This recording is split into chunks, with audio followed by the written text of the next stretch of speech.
આજે 40મા જન્મદિવસ નિમિત્તે વહેલી સવારથી જ દરરોજની જેમ આજનો દિવસ બી એ સેવા દિવસ તરીકે બનાવવામાં આવ્યો.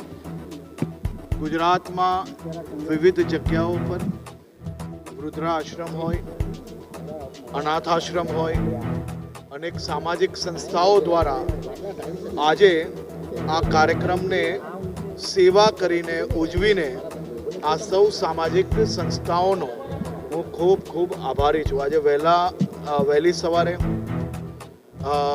દિવ્યાંગ સ્કૂલ ગાંધીનગરથી દિવસની શરૂઆત કરી.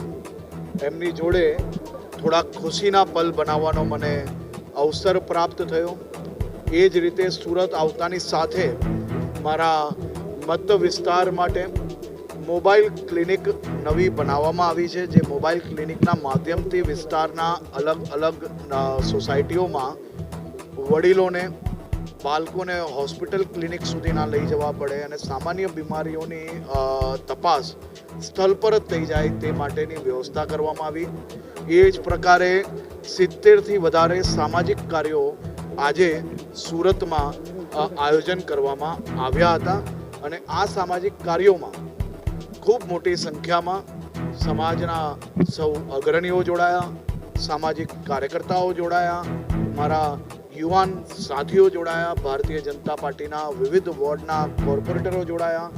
આ સૌ લોકોને હું આભારી છું કે કોઈ બી પ્રકારના ઉત્સવોની બદલે સેવા કાર્ય થકી વધુમાં વધુ લોકોને મદદ કઈ રીતે પહોંચાડી શકાય તે દિશામાં આજે કાર્યક્રમો કર્યા.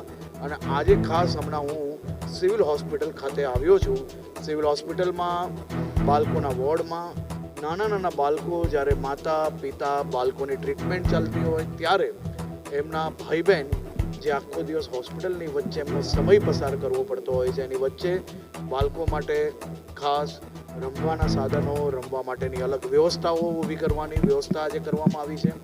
એની જોડે અહીંયાના પેશન્ટોને મળવાનું થયું. એ લોકો માટે કીટની વ્યવસ્થા, ભોજનની વ્યવસ્થાઓ જે સામાજિક સંસ્થા દ્વારા કરવામાં આવી છે એ કાર્યક્રમમાં આવી મેં હાજરી આપી છે. આભાર.